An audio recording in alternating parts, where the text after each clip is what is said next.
Twice. Yeah. Yeah. So I'm gonna let David go for it. I might need your password again. I'll be back here operating the slides.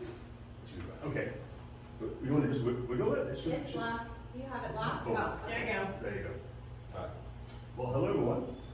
Hello. Good to see you guys. I'm from Nigeria, as somebody said. Yeah, she did. And I'm surprised nobody knows this. Nigeria has the most number of black people on the planet. I thought everybody knew that. Okay. Okay.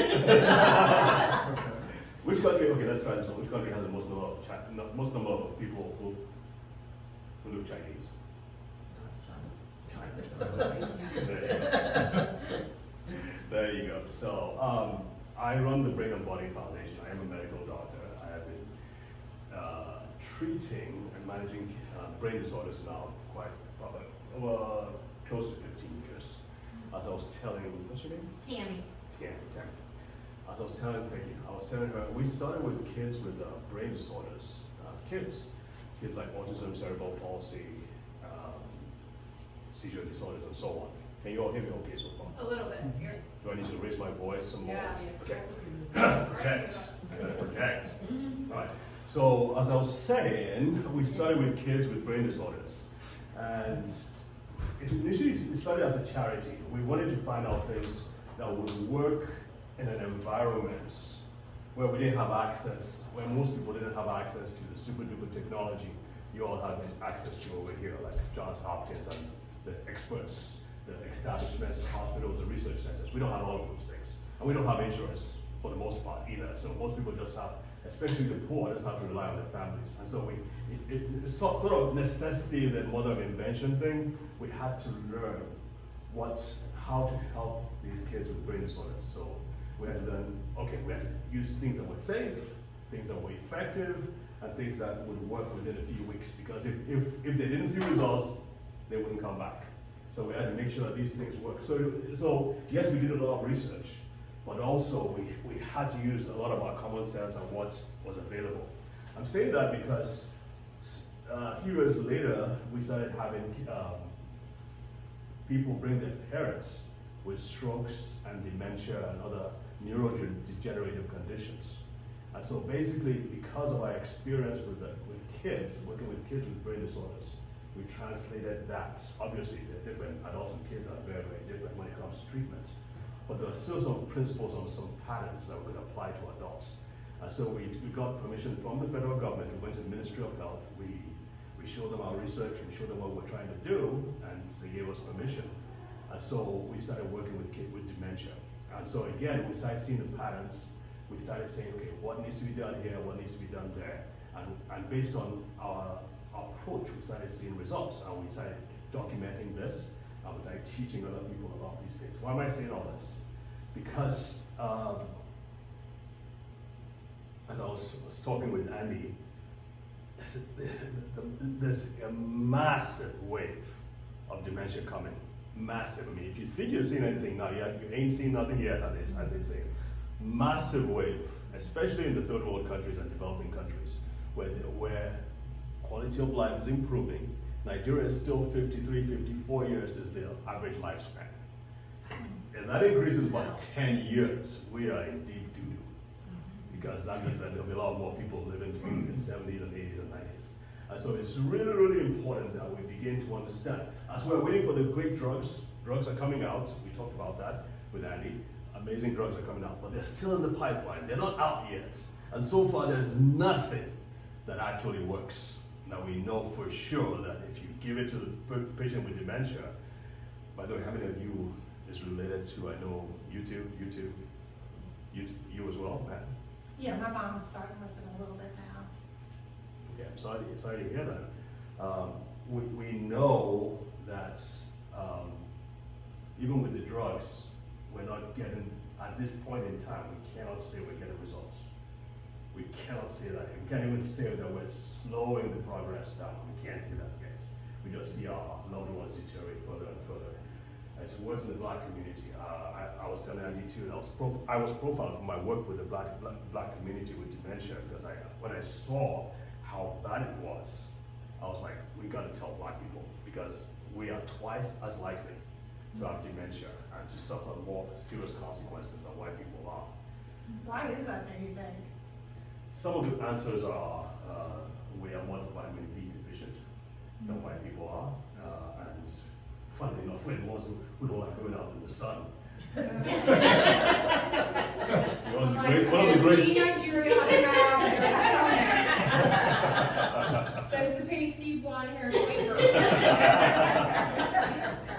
It's just one of the great mysteries of life. I don't understand that. I mean, it's not just in the US, in Nigeria too. As soon as we make some money and we don't have to be out in the sun, we will avoid the sun. And so everywhere we're seeing this, and we're beginning to find out just how important vitamin D is to the structure and to the health and function of the brain. And there are other things as well. I was mentioning vitamin B1 and B12, where they're beginning to do research and to show how these B vitamins, somebody said they should be called brain vitamins, are important to the health and longevity of the brain. So, in fact, there are some dementias that if you're deficient in B1 or B12, you can reverse it just like that if the doctor knows to check for it.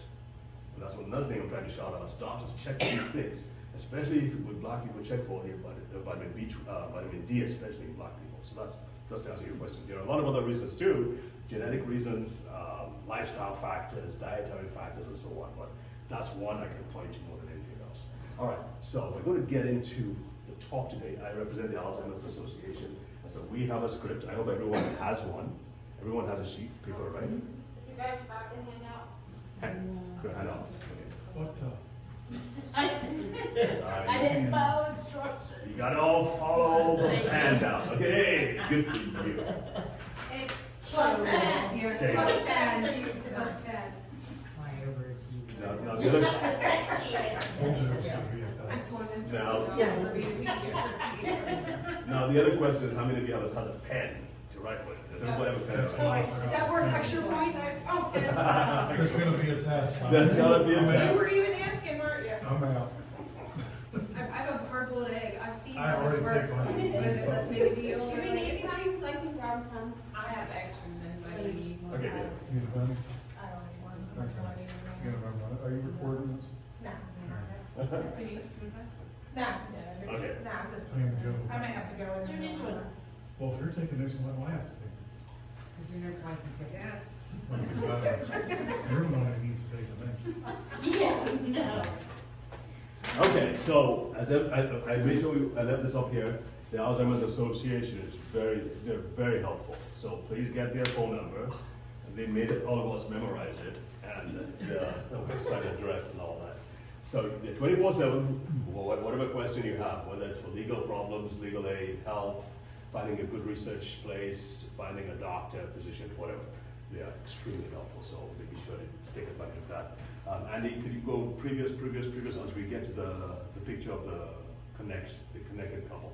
But what we're going to do is that we're going to start from the back. I know that's not a good place to start, but let's just start there. And the reason, yeah, that's good. The reason I'm starting from the back is it talks about connection, stay connected. And I gotta tell you, even as a doctor, I didn't realize just how much social connections, how important they were, not just to physical health, but to brain health as well. In fact, the research that is coming out is amazing. Some of the things they're saying is that isolation can be so bad that you can actually see brain shrinkage in people who have lived prolonged lives of loneliness, for instance. You can actually see the physical effects on the brain. And so loneliness is one of the pathways to dementia. I actually teach a course called Dementia's Dirty Dozen, and they all start with the letter I, and they all, one way or the other, talk about how those things can lead to dementia. So isolation is one of the pathways to dementia. Okay? So dementia is not one of those things that just pop out of the blue and just waylay you and then ambush you and then drag you to the floor. It's usually a progression, usually in 10, 20, 30, 40 years prior that it started. And we're beginning to see the signs, really, of that pathway and how it all gets started. So let's start with stay connected. I have these pictures here because I wanted to show you how we do with the voice so far. Good. Okay, Look good. at it. Good All job, right, great. David. Thank you. So this picture of the brain, all right? The brain is made up the single unit of the brain. What makes the brain work? Whether it comes to seeing, to talking, to speaking, to moving your hand, to writing stuff down, it all has to happen at the level of the synapse. So that's one brain cell, that's another brain cell. They have to transcend a signal between the two, and then of course this moves on to another brain cell. But this is where it all happens. No matter what your brain is involved in, no matter what your body is involved in, it has to happen. Of course, there are several specialized regions in the brain, whether they call them nuclei. In Parkinson's disease, it has its own issues. Alzheimer's disease has its own issues. But it all has to happen at the level of the synapse. And of course, the synapse forms a huge network. So there are, they say about 100 trillion synapses. I don't know who has the time to actually sit down and count all those, but that's what they say. And so we just gotta believe it. And that's the network here. So I'm saying all this because just as it is in life, in human life, the more connections, the healthier your relationships are, the healthier you will be and the more successful you will be. This is what we found out. Has everybody heard of the Harvard study that they're doing? It's about 80-year study they've been doing. They watched these Harvard University kids. They started when they were kids in Harvard, and they followed them now for 80 years. And they wanted to find out how they were doing after 80 years. And the one thing they found out above every other thing, what was responsible for health, longevity, happiness, and success in life, was the quality of their relationships. Can you imagine that? So it's super important. And I tell my students too that it doesn't mean you should go up and just shack up with somebody just because you right? You got to have some kind of discretion here. So as it is without, so it is within. In the brain, connections are super important. What happens, what we're finding out with Alzheimer's dementia is that the network, the connections between brain cells, that is what is being affected. That pruning, it seems like there's a major pruning down. So if you were to count, it would not be 100 trillion, it would probably be something like 60 or 70 trillion of connections between brain cells. And by the time a person has severe dementia, the brain has shrunk to 2/3. In other words, it's lost 1/3 of its original size. That is a lot of brain power that you've lost. In fact, it's amazing how they can still function with that amount of brain left.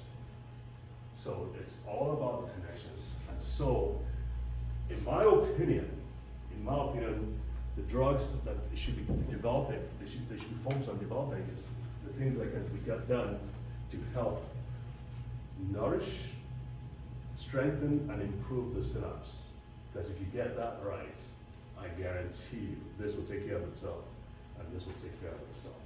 Now they're doing well with the amyloid plaques and all that. The amyloid plaques, what amyloid plaques do, which is, everybody knows what amyloid plaques. So amyloid plaques are the culprits. As far as Alzheimer's dementia is concerned, Alzheimer's dementia, the official definition is that there are certain proteins that suddenly appear in the brain over a period of time, and eventually they shut down or suffocate this process here, eventually leading to the diminution of this network, and eventually leading to dementia. Like I said, if anything affects this, it affects function or brain health. So that is the like I said, that is the rule. Alzheimer's dementia is about the amyloid plaques. In my opinion, I think it's more than just the amyloid plaques. There are other things involved as well. But the drugs that are being developed are focused on that alone. But here's the thing, even if you remove the plaques, even if you're successful in removing the plaques without causing harm, you still got to nourish and strengthen the brain cells themselves. You still got to nourish those, got to nurture those brain cells. The brain is dying because somewhere along the line, it wasn't given the food and nourishment that it needs. And there's a lot that goes into that. And obviously, we're not going into that today. But I just want to give you a basis for what we're talking about. Does that make sense so far? All right. So connections. So staying connected, what we now know is that it really helps in the branching out of these brain cells. So the more connected we are, the more our brain cells make connections. And so the more it boosts the network. Make sense? Mm-hmm. Okay. I think I was a little aggressive with my page turning, so I don't know where we are. That's the page before. After. I just need some nice pictures, that's all. Yes, ma'am. Okay. So as you're listening to me right now, your brain will, when you leave here, your brain will not be the same as it was when you came in. Because it's constantly making connections. As it's getting information, it's constantly making connections. It's also pruning away connections that it had before. So, not because I'm anything special, anything you're doing, your brain is constantly changing. It's not a static piece of meat. It's constantly changing. Yes, sir? So, I'm listening to what you're saying, so what about that stuff they keep running on television, Arriva? And there's another one out there too. Oh, you mean like those brain supplements? Like, what's the other one called again? One's called Arriva, and I can't remember. Neurogen? Oh, They're super expensive too. yeah, yeah. Well, over the counter. I mean, you know, it's like $35, $40 Yeah. for 30 capsules of it. Yeah, you gotta take that every month. Prevagen. Prevagen. There There you you go. go. Yeah, that's what I'm trying to think of that too. There you go. You know, there's a ton of different nutrients supplements that are out there. I'm a human guinea pig. I try everything. Prevagen, I haven't seen any results with it. And most people that I speak to, they say they tried it for their parents or whomever, and they haven't really seen results. However, having said that, there are also others that actually, that I've seen sort of help. Okay, so there are some things that help, but Just curious. that's out of the scope of this meeting. Okay, so good. So let's talk. It's already seen. Just over that 30 years ago. Right? Yeah, that's what. So it says some of the things that you can do to stay connected. Examples include getting phone calls or video chats with friends and family, volunteer for a cause, and that's a big one.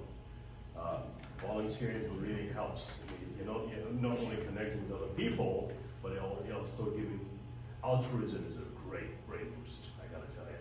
Just being out there and helping other people can be very, very beneficial for your brain. But you know what? Whatever you think needs to be done, but you've got to be active and you've got to do it. You've got to try and seek for ways to connect with people. And I think I'm preaching to the choir here, so. But there are some notes here, so just think about it and see what you can do to change and improve your brain health. All right, so let's go back to the front. There are things you like already doing.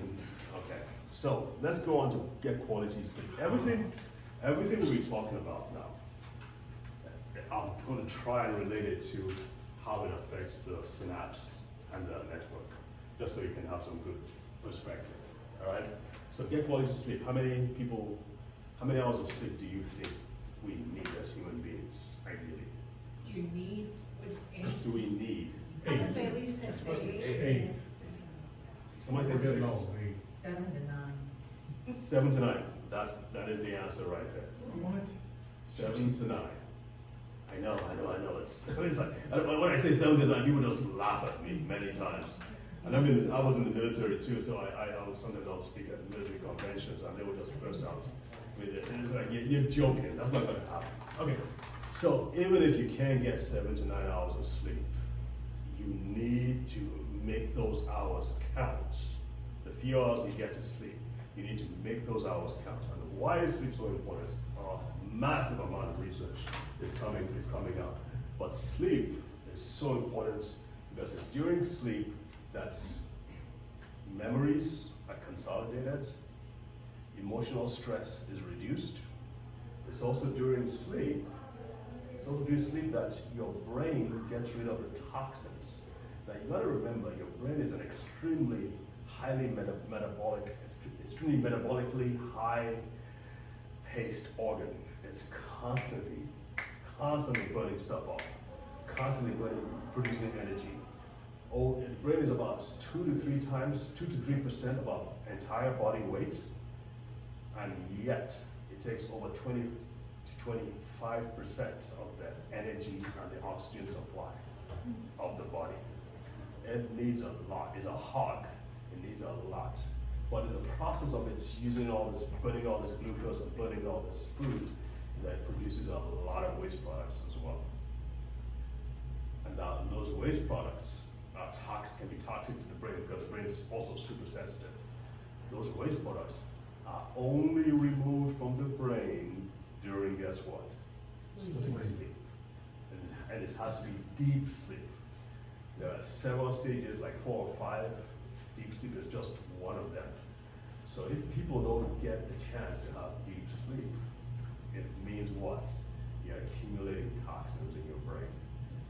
And among those toxins are the amyloid proteins that we're concerned about. You don't have to worry about the kids. That's all they do is sleep. There's that. You two have a lot of fun together, don't you?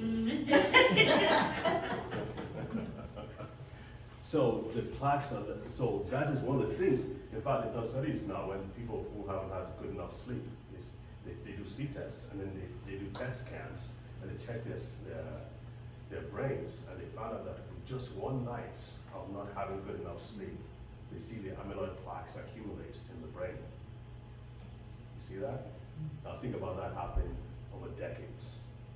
And so you begin to understand some of the reasons why someone can end up with dementia because of the process going on. So sleep is really, really important. One of the things that I recommend, there's some people that they will just wake up, bang, 2 o'clock at night. It's almost clockwork. 2 o'clock in the morning, excuse me. Clockwork, they wake up. For some reason, they can't go back to bed. Now, obviously, some people, prostate problems, bladder infections, and so on.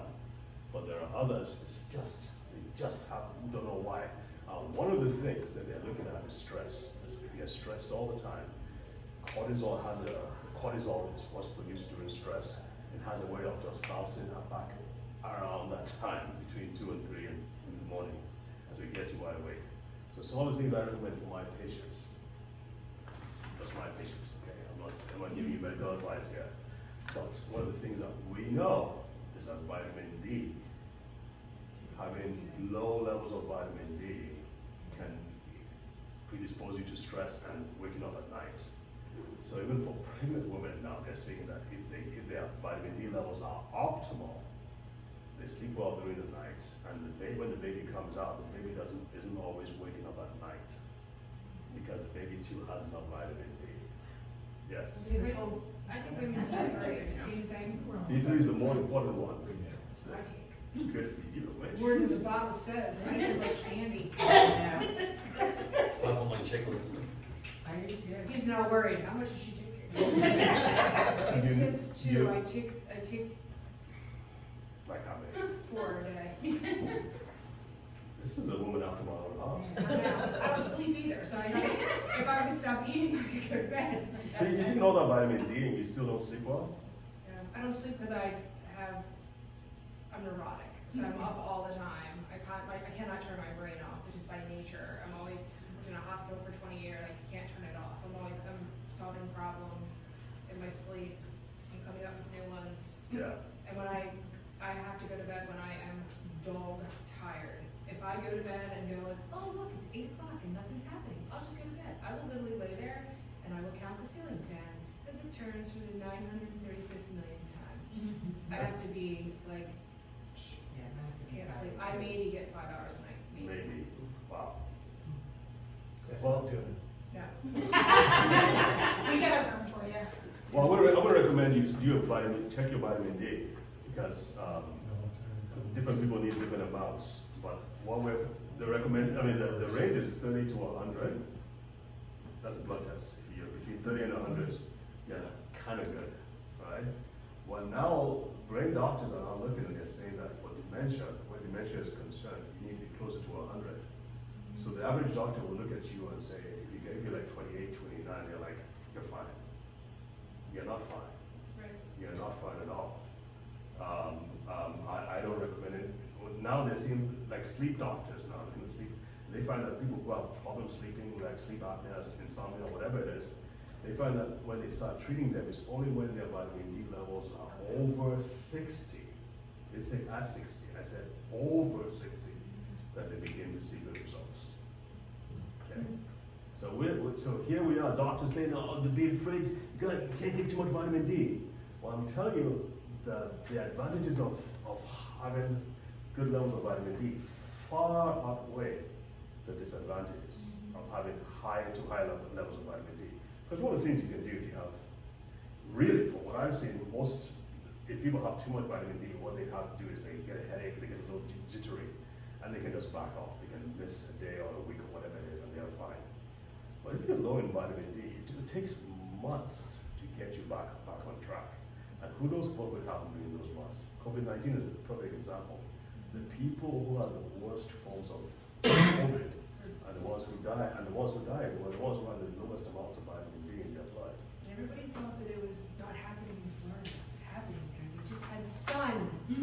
Yeah, it was happening to their sun, but having sun does not mean that you're actually out in the sun. And doesn't mean that you're exposing your skin, because you got to expose your skin to the sun to make vitamin D. Just having heat up doesn't mean that you're getting vitamin D. You've got to come to the right contact. We were going to say something. Do you recommend a certain type of vitamin D? Because everybody's body's different. So No. some of those supplements that were once taken, they go right through your body and come out. True. They don't even dissolve. D3, well, thankfully D3 is not, it has to be D3, not D2. D2 is what they give injections from, and sometimes medical doctors, without knowing, they just prescribe D2. D2 is not as bioavailable and it's not as effective in the body as D3. Thankfully, vitamin D is one of those supplements and vitamins that it doesn't take a lot of energy or a lot of investment to make a good quality product from omega-3 is a different case.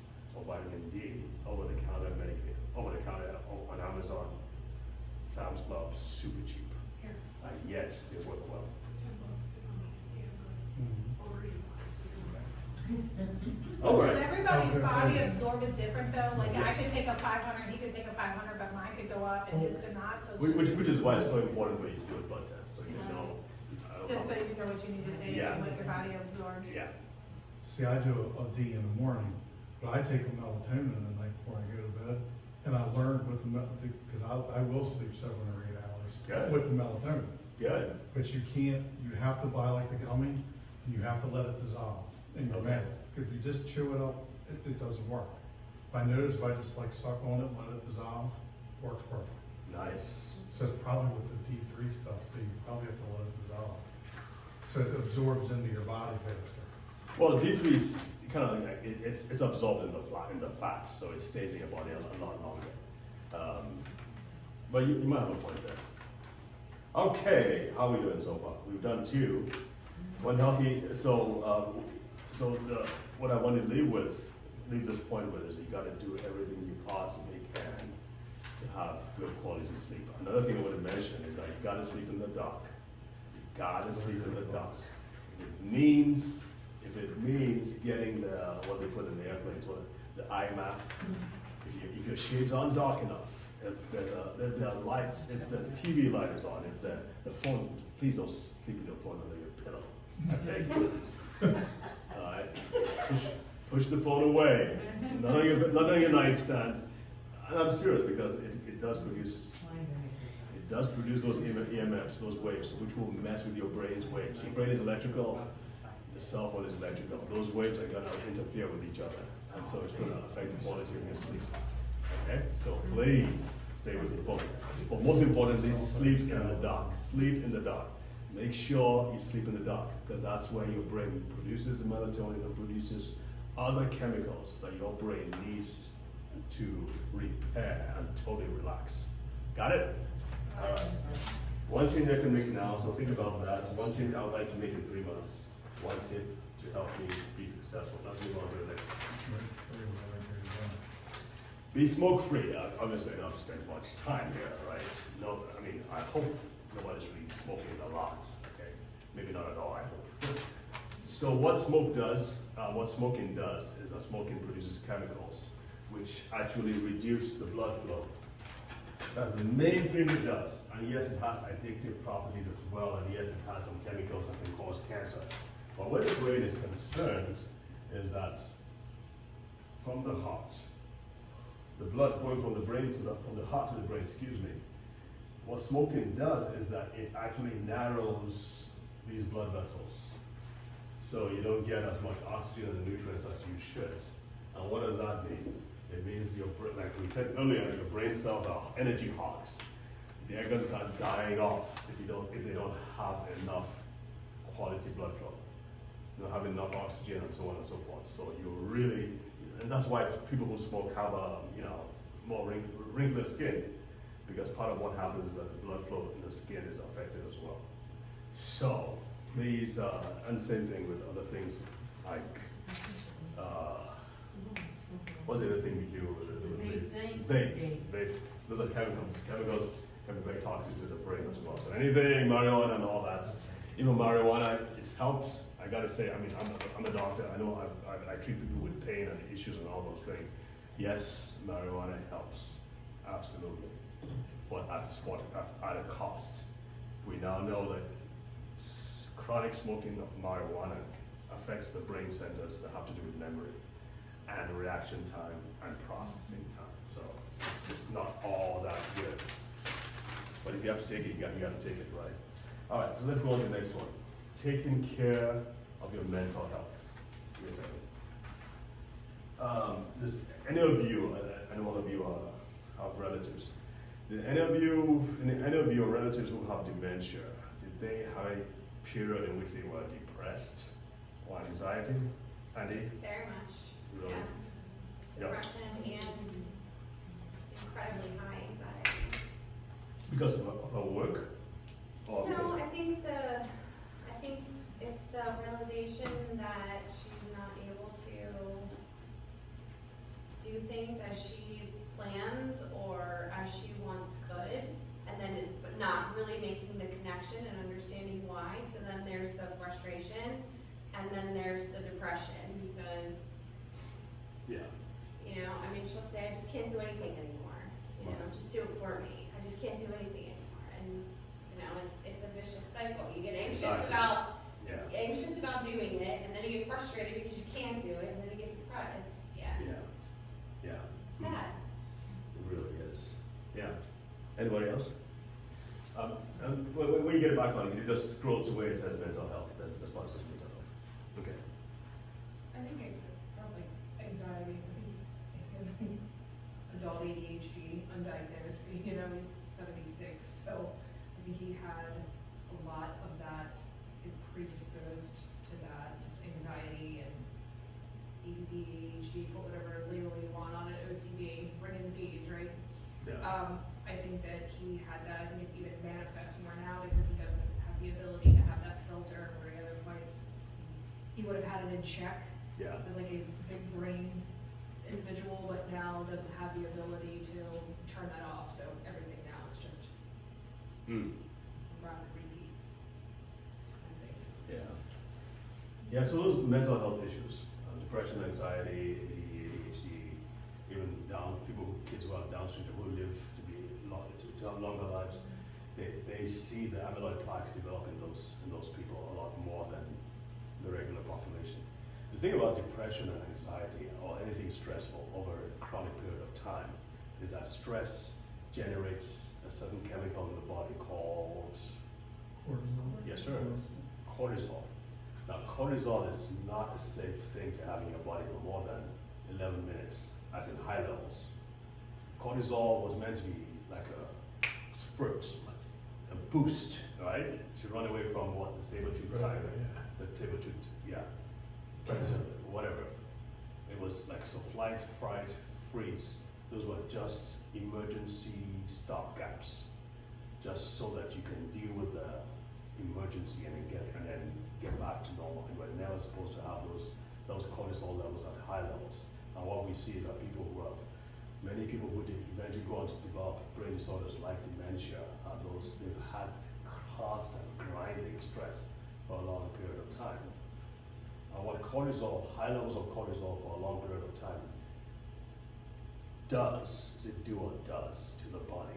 What having high levels of cortisol does to the body, yeah, I think that's it, is that it produces the chemicals, eventually damages the part of the brain called the hippocampus, which is like the memory relay center of the brain. That's the grand central. That's what controls the memories. Now memories are scattered all the way to the brain, but the relay center, the switch center, where it determines how to keep that memory, push this to working memory, how to join the other memories together to make the right image or the right dream or whatever it is. The hippocampus is in charge of that. So once you mess with the hippocampus, even though you may have those memories around in the brain, it's hard to recall, to bring them together to make something that makes sense, meaningful.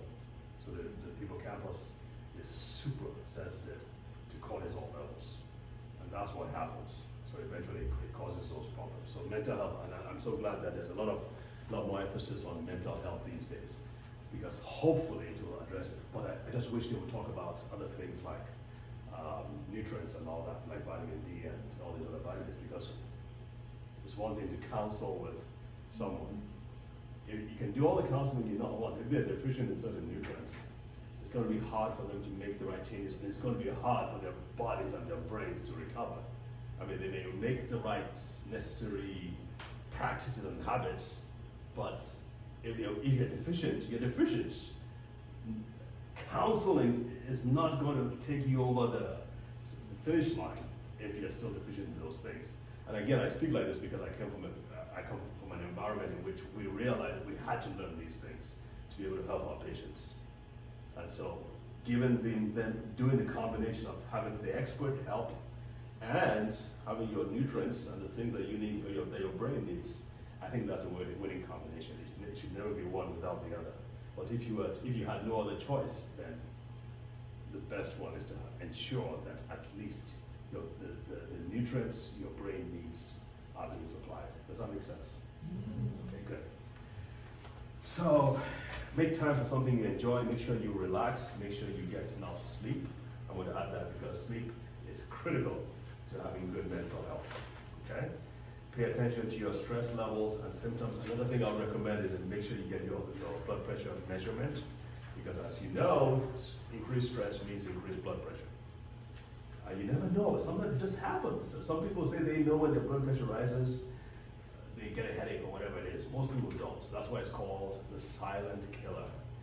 And high stress, yes, it damages the brain, but it also causes high blood pressure. And we're now finding out that high blood pressure over a period of time, untreated, uncontrolled, will also damage the brain and lead to dementia. Yeah, same thing with high blood sugar as well. Diabetics have like two to four times higher risk of dementia. Again, because of these things I just mentioned. Make sense? Okay. Any questions so far? All right. Get moving. Everybody say with me. Get moving. Get moving. Come on, people. Get moving. Well, there's a nice gym down the Did we hallway. skip a page? It's number 3, page 3. Oh, okay. Out of- Page 4. it's out of Okay, order. gotcha. Oh, it's out of I order? thought that was a test, I was gonna say. Yeah, my page 4 is before 3. That's my fault too. Apparently aggressive with the copy machine. Minus 10. Okay, good. Keep going. So, again, a lot of research is being done in the importance of exercise and activity levels. But not just moving. So you walk around, and I would recommend, so I'm going to say the basic things. Basic things, you've got to move as much as possible during the day. Some researchers are saying that the reason why we have such larger brains compared to the rest of the animal kingdom is because of the complexity of the movements that we are involved in. Everything involves movement, everything. So we have fine motor movements, we hold pencils and pens and we write stuff down, we paint, we speak. And we are the only members of the animal kingdom that we know of, right, that speak. That's an extremely complex set of movements that make that happen, and then muscular movements and so on. So Big brains, lots of movement. To keep those brains healthy, you gotta have lots of movement. You gotta have, I wish you would emphasize it more. You got to move. You've got to move. Now, I'm going to take it a step further. What we now know too is that you've got to, your muscles have to be stressed. Now, I talked about stress earlier. It's not a good thing. But when it comes to your muscles, it doesn't matter what age you are, you've got to be doing something that is related to resistance training. If it means getting a band and then just pulling it apart, or rising up with a band, I have to do this myself. I play a lot of squash, and I think, well, squash is supposed to be one of the most intense sports on the planet after soccer. They said it raises, it has a lot of aerobic points, but it's not enough just to move around. They're now seeing, and we're now finding out that having decent muscle bulk, having those muscles being exercised, sends signals to the brain. It produces chemicals that help to heal and strengthen the brain. Simply, I'm not saying do the Arnold Schwarzenegger thing. I'm not saying lift large dumbbells. I'm saying stress, resistance training. Doing something on a regular basis that stresses your muscles has been found to be helpful. Very helpful, directly helpful to the brain. So I want to encourage you to do that, okay? Another tip I'm going to throw out here is, after a meal, and I don't even do it myself, but I recommend this. I mean, I don't do this many times. Appreciate your honesty. This is the one that's do as I say, not as I do. Exactly. Yeah. Exactly. I got a script to follow, guys. So I got to take it. And he's probably going to report back and say whether or not I follow it. After a meal, your blood sugar obviously goes up. What we know is that getting up and walking 10 minutes, 15 minutes, 20 minutes brings your blood sugar levels down quicker. We don't want blood sugar levels being high consistently, just like we don't want blood cortisol levels being high consistently. Getting up helps to level your blood sugar levels. And getting up, walking around, very, very important. Don't, after a meal, don't just go sit down in front of the TV and veg out, right? You want to make sure that you do some walk around after. It's hard to do in the cold, maybe along the hallways. So eat standing up, got it. No. That's what I'm taking. Exercise after you eat. Better yet, get a treadmill and walk on the treadmill on it. Oh, there we go. There you go. You gotta kill two birds with one stone. Okay. So next, speaking about eating, eat healthy. So does anybody know what are the things that somebody tell me the top 3 healthiest foods that you know of? Broccoli, spinach, Sweet potatoes. avocado. Avocado is like the kingpin right there. Sweet potatoes. Sweet potatoes are actually pretty good. But here's the problem. The sweet potatoes I see in the US are just, they're red, they're soggy. I mean, they don't have. You just gotta throw some brown sugar in butter. That's your problem. You know what? I tried that. Still didn't work. I mean, the kind of sweet potato we have in Nigeria, right? I mean, they're like yams. They are thick and they are, well, not really hot, but they are not firmer than Like this. fibers. I see them raw. They're very fibrous, exactly. You should really? Yeah, I see them raw with peanut butter. Raw? Sweet potato with peanut butter. Mm. I can't even imagine that. So now I'm just going to throw in some nuances here. When it comes to vegetables, it doesn't work well. There are some people that don't react as well. Some people actually have their autoimmune diseases worsened by certain vegetables, including spinach. So it all depends on, I mean, obviously you know your body, what works better. My test is this: if I eat something at night, like sweet potatoes now, if you eat something at night and you wake up in the morning feeling drowsy or less sharp or less alert, it may be a sign that that's not good for you. I'm not saying it always is, but it may be. with those sweet potatoes, I mean, when I discovered sweet potatoes in Nigeria, I mean, not like I actually discovered them, right? But what I found out was that it's like when I woke up I'll take it at night. I usually shouldn't eat too much at night, but I wake up in the morning and bang, I was wide awake. I was really alert. So, and this may not be, everybody may not have that experience. So, especially if you eat a very highly sugary thing at night, if you raising the blood sugar at night, and it's going to, for many people, it makes them drowsy when they wake up. But there are certain things like sweet potato and other things, because of the fiber in them and the vitamin C, and I think it has potassium and some other good things. It is really, really helpful. I can't say the same about the ones I have eaten in the U.S. I gotta tell you, but Have you ever heard of a vegetable called kohlrabi?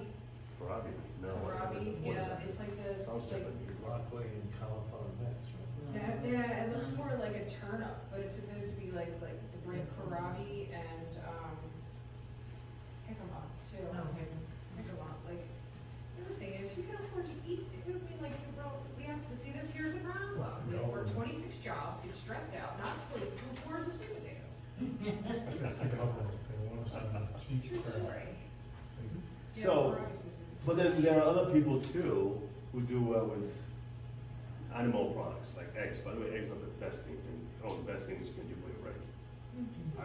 I learned that with kids when I was, one of my, the parents would bring the kid and she's like, this kid had some severe brain disorders. And she's like, she's always wanting to eat eggs. I'm trying to keep the eggs from them.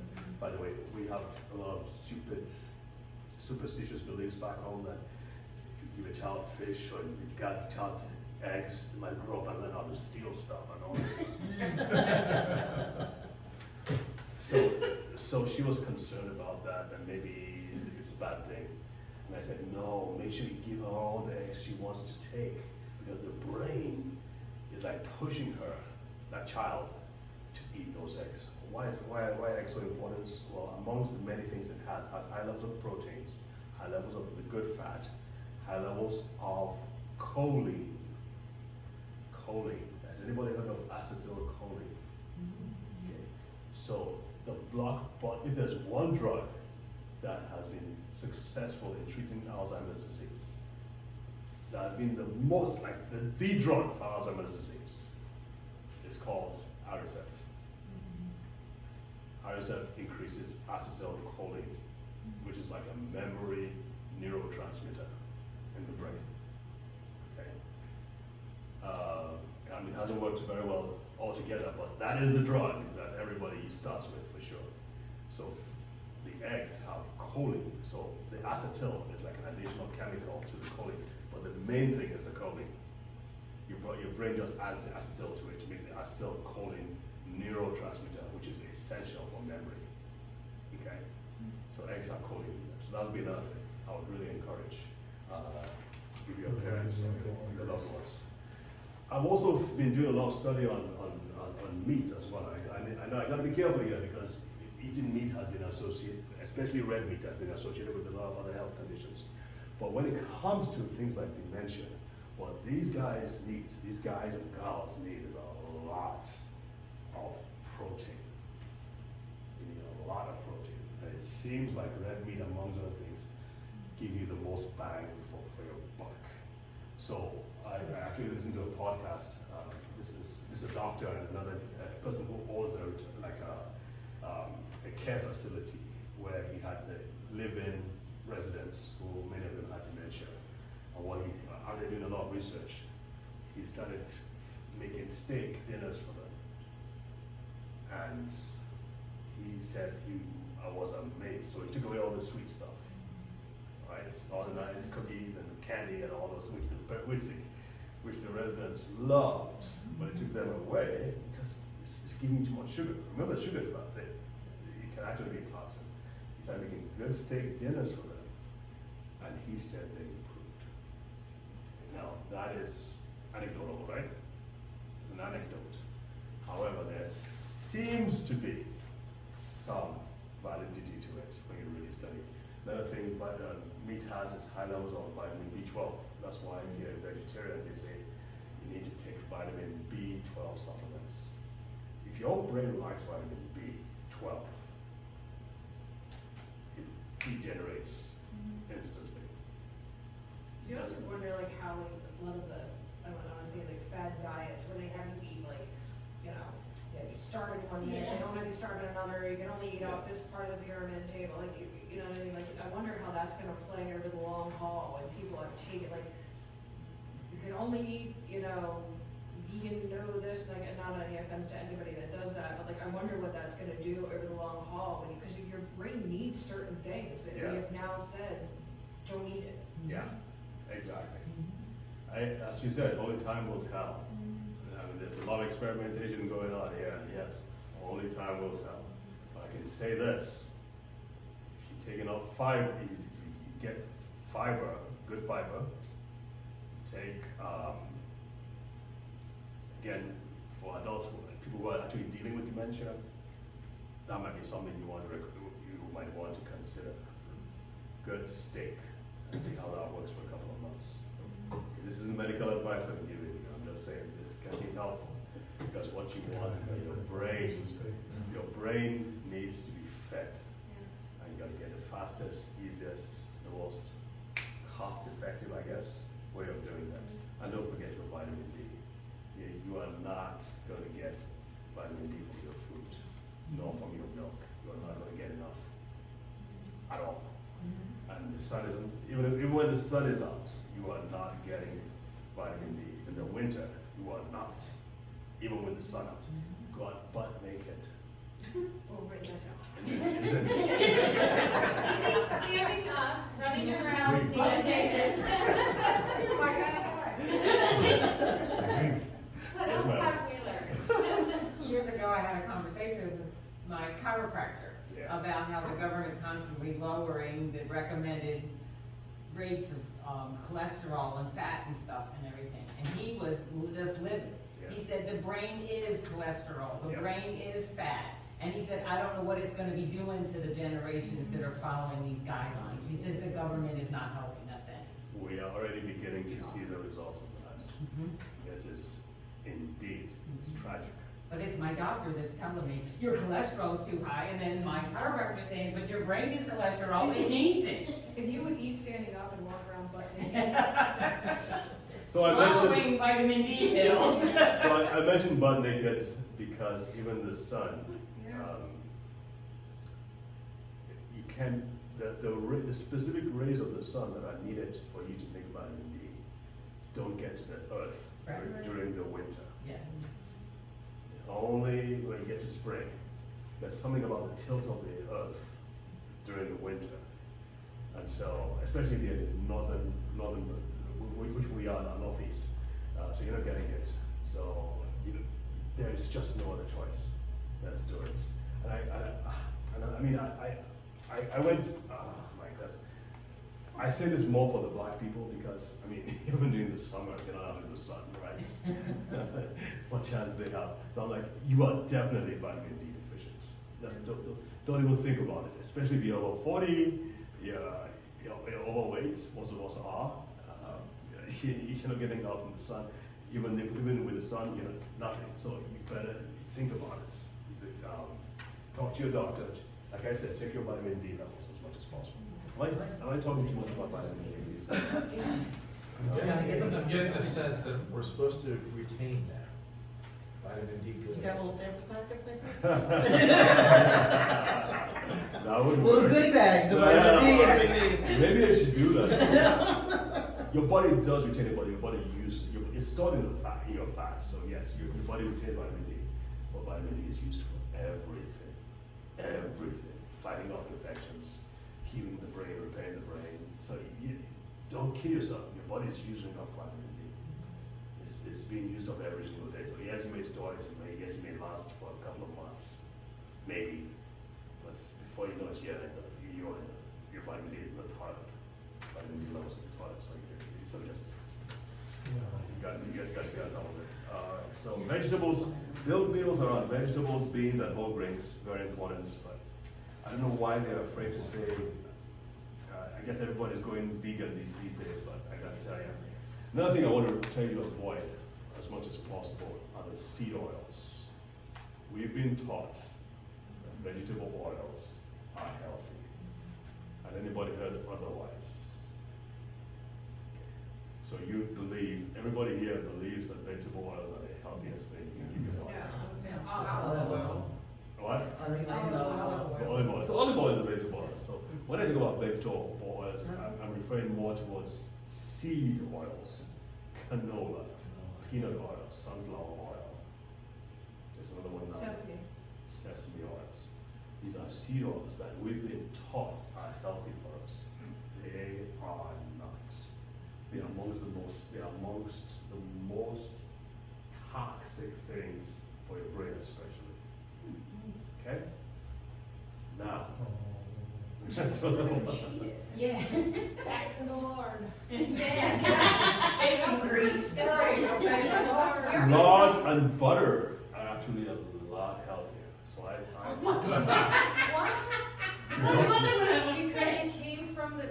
I'm sorry. It's all It came natural. from God. butter is natural. Those are Yep, the rest it's are not. natural. Yep, we have The rest are jacked not. it up. What happens is that once you start heating the canola oil and the other things, they actually transform. They're not what they were initially, and they become have some very toxic chemicals. A lot of processing goes into making these things that you see in the bottles. A lot of processing, a lot of chemicals are added, a lot of things are stripped from them, so they are not natural. Butter is a lot healthier, and please don't take margarine either. Margarine is bad.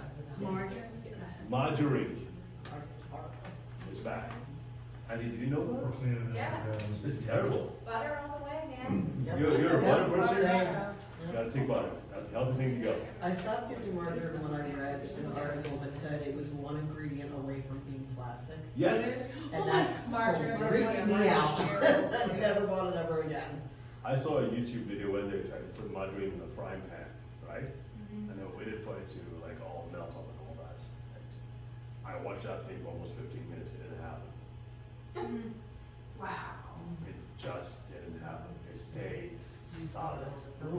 So let me ask you a question.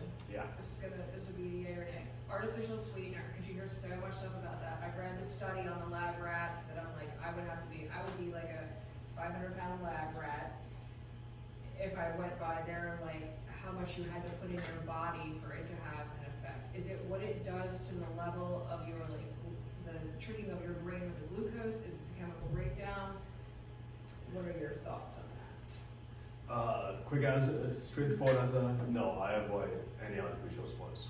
Aspartame is the main culprit that everybody talks about. Yeah, there was some hanky-panky in the FDA, I understand, before they approved it. So among the things that it does, yeah, it tricks the brain, so you keep on taking more and more, but it's a chemical, it's an unnatural chemical. It affects a lot of things. It also affects the probiotics, the good bacteria in the guts that are meant to they're there to protect you, to make you healthy, and they derange, they kind of mess up that balance, that ecosystem that needs to be in good balance. It messes over a period of time, so a lot of them have been related to things like to autoimmune conditions, like thyroid problems, chronic fatigue syndrome, lupus. But the worst thing is that they are excitotoxic, which means they excite the brain cells. And you don't want your brain cells being too excited over a period of time because it eventually kills them. So those lab rats you talk about, they saw that it caused excitotoxicity in the brain cells. And they still passed it. They still gave it a pass. They still approved it. But it was clear that it was not healthy for us to have. So sweet and low equal Splenda, stevia. Stevia is the same of all the things you mentioned. Stevia seems to be the That's same. the monk fruit. Monk fruits too. It seems to be a more natural, healthier thing. Not as commonly available, obviously, but stevia and monk fruit. There's another thing called trehalose too that I use. It's called What's it called? trehalose. Tribose? Trehalose. It's also a natural form of sugar. It's like half as sweet as sugar, but it's also helpful. It's also beneficial to the brain. It's trehalose, trehalose. So ends in los, so it's related to sugar, which I can get behind.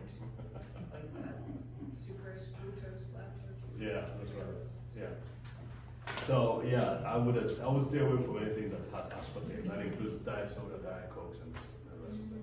Excellent, don't drink it anyway. Yeah. Because it's hard, maybe. Yeah, you're better off taking regular Coke than diet. Unless you have diabetes. See, That that's the is hard not part is like bad. if you're diabetic, then you have to like, there's a trade-off there, you know, Yeah. it's just like. I'm telling you, the Mumford, it tastes just like sugar. It's what? It tastes Like sugar. just like Just sugar. like sugar. I make, Sweet tea. sweet tea. I use decaffeinated tea bags, and I use the monk fruit, and it is more expensive than sugar. You use half the amount of monk fruit that you would use sugar, and it tastes, I mean, my family just drinking it. What's the glycemic, is there any glycemic, is it sugar at all? Like any sugar? No, transfer? I didn't check that some more. I don't know what the glycemic thing is for that. But all I know is it's a lot healthier than the aspartame. Yeah. But yeah, so if that works for you, and because I don't like the aftertaste of a lot of. That's probably Yeah. They all are. water. Yeah, Like I I mean, tried to take the stevia, the funny thing is I tried to take that stevia, I was on it for 30 to 45 days, and they tested me for lupus, because I had body ache and everything, and they're like, get off that stuff, I'm like, okay. with the stevia, Stevia, Oh, yeah, boy. yeah. it's hard to find something that's healthy. Everything in moderation. I mean, it's, if it were possible to do it in moderation, but it's like even taking a little bit sometimes can be. It's all the chemicals in everything. Yeah, it's all. Because I know my grandmother, she had a pan on the stove, it sat on the stove, 24 hours a day, everything got cooked in that pan. They didn't have all the chemicals and all, we had the lard and the butter, they didn't have all this other stuff. We have so many options nowadays. Yeah. That we, And there are Didn't exist. not good options, unfortunately. Yeah. I mean, they were much. Our grandparents and parents were a lot healthier. yeah, Yeah. because they didn't have all these chemicals. All right, challenge yourself. Everyone, Oh, that's pretty straightforward, right? You gotta challenge yourself. You gotta. Two pages now. Yeah, that's why I did this, so you Challenge have yourself. to challenge yourself. Find the right page. Page, top of page Click that. 4. Yeah, everybody there? Page Yeah. 4. Okay. So it goes back to the networks, the connections. The more you're challenging, the more you're trying to figure out problems, the more you're trying to fix problems, the more your brain is changing, is developing these connections, trying to fix things. That's how your brain works. It's always. Your brain needs a challenge, by the way. Your brain needs new stuff. Your brain needs to learn new stuff. It's a knowledge hog as well. I mean, more so when we're kids, but it still enjoys the prospect of seeking and finding or hiding. No, not hiding and seeking, but seeking, getting new information, getting new knowledge is a boost to the brain. Maybe not as much as falling in love and having these close relationships and having this good quality time with people you love, but it needs the challenge to, maybe not as much, but it still needs them all the same. So you want to keep being busy, you want to keep reading. If you can get in with communities and people, you can play, I don't know, bingo, chess, checkers, whatever it is. Seek for those opportunities to do those Sudoku. Push yourself to do these things, because again, it helps the brain make the connections. And like we said from the beginning, the number one thing is that we gotta protect the connections. We gotta provide an environment in which the brain is constantly trying to make connections. Because what that does is that it creates, shall we say, is redundancy a good word? Yeah. Backup. So that if there's damage or if there's an insult or it injured in any way, there's backup to help deal with those connections. So what happens is sometimes when a part of the brain is affected, the brain can mobilize other parts to compensate and make up for the defects. Same as like if you're blind, you suddenly lost your sense of sight, the other 4 senses become heightened. They take up the slack, all right? The same way, the brain, you can move half of your brain, and the other half will take up the slack for the the part that was lost. Only if there were enough networks, only if there were good enough connections. So it's super important. If there's one thing I want you to take from here is that you've got to be conscious about the needs of your brain, and you've got to give your brain that stimulation as much as you possibly can, that daily stimulation. Okay? All right, looks like we've kind of gone through it all. What do you think? Very useful. Good. Good. Learned a lot. Yeah. To throw away a bunch of crap. we Good. didn't know. Good. Any questions? Questions? Before we- Okay. Good. All right, cool. Andy? Thank you. Thank you. Appreciate it. Thank you. Where did you go to medical school? Nigeria. Okay, I was gonna, I was like, What? what school did you go to? University of Ibadan. It's the oldest medical school. Yeah, I hired doctors for the hospital, and I was like, we had a number of people that came over on visas, so I was just wondering. Have you heard that name before? You have? Okay. Which other ones have you heard? Starts with this Yeah. C, I don't know, I have to go back and look. I had See, tons of- Calabar. Okay, Calabar, not Calabar. All over the Yeah. floor? Always interested in kind of where people, how people get where they are. Yeah. Oh, I've had a very torturous route anyway I come. Okay, well, I still have a presentation I have to make tonight to a whole online presentation to black ladies. There's this huge black women's group, and so I have to do a presentation tonight, later tonight. Like I said, it's a mission of mine, especially with the black community, but everybody too. I feel like we need to educate as much as people as possible. So, if you have any ideas for me or any tips for me, please by all means. What vitamin D are you promoting?